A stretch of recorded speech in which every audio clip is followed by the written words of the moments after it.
Chapter 4, Time Well Spent.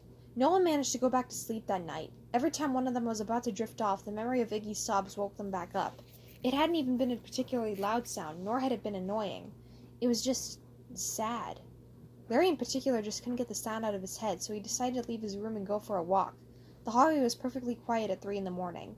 Save for a few guards on the night shift, no one else was awake, which is amazing when one considered the banging that had come from the lab a little over an hour ago. Larry glanced outside a window as he walked past. While the moon wasn't full yet, the little sliver that had volunteered to make himself visible tonight was still glorious.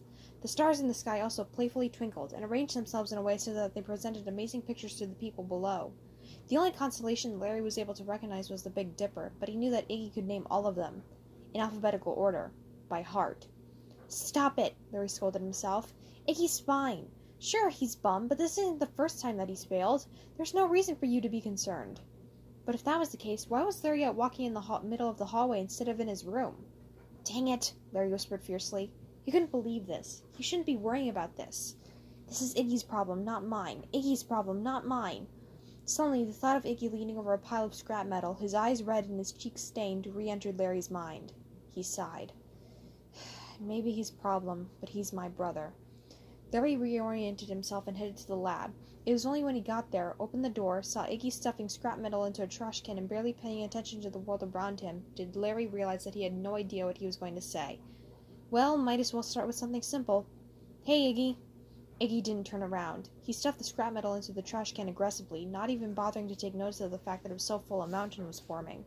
Larry stepped into Iggy's line of sight and saw that Iggy's eyes weren't wet. They didn't even look like real eyes. Instead, they looked like the plastic eyes of a Barbie doll.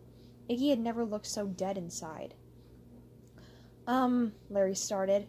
20,000 coins went into buying this equipment, by the way.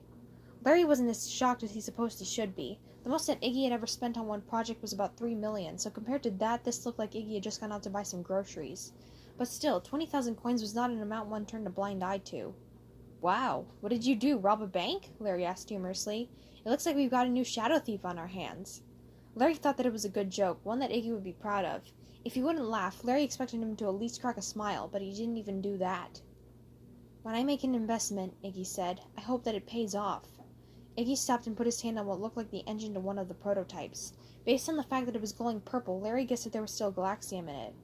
"When I put my heart and soul into something that I've spent 6 months trying to perfect, then I want it to be successful." Iggy rubbed the engine like it was his pet.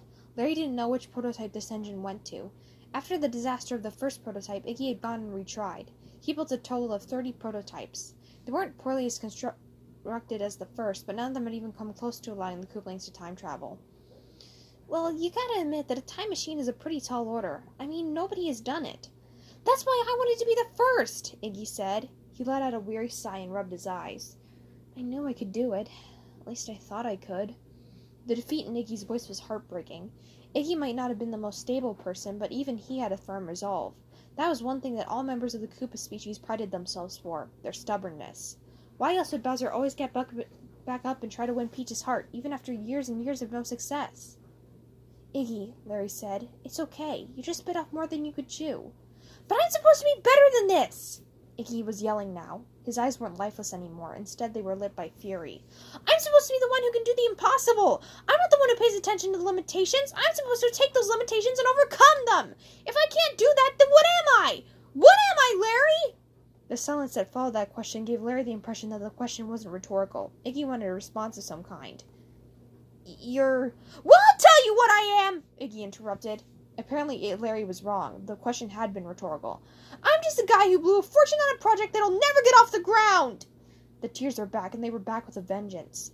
"I spent half a year on a time machine, and what do I have to show for it? Just a bunch of useless garbage!"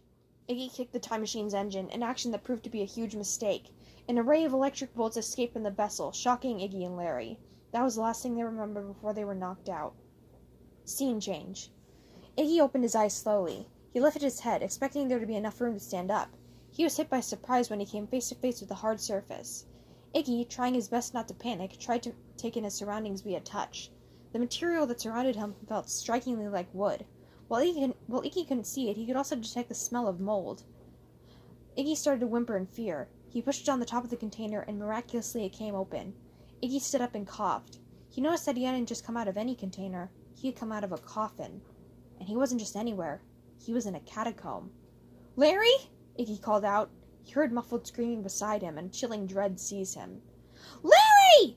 Iggy tried to find his brother's coffin, and noticed for the first time that he couldn't see. While the catacomb was lit by candles on the walls, the glasses that usually adorned Iggy's face were absent. Iggy didn't know what to make of this, what to make of any of this. At last, Iggy managed to find the coffin. He pulled it open, and out emerged Larry. His sky-blue mohawk was disarrayed and covered in dust. The youngest Koopaling coughed and sputtered. "Iggy?" Iggy sighed in relief and wrapped his brother in an embrace. "Oh, thank the developer!" he cried. Once he let Larry go, he was close enough to his face to notice the puzzlement in his expression. "I have so many questions." "I couldn't concur with your statement more," Iggy said. By habit, he reached up to adjust his glasses, only to scold himself at his forgetfulness. "I suggest we leave this place and locate our siblings. Hopefully they will be able to explain what is going on."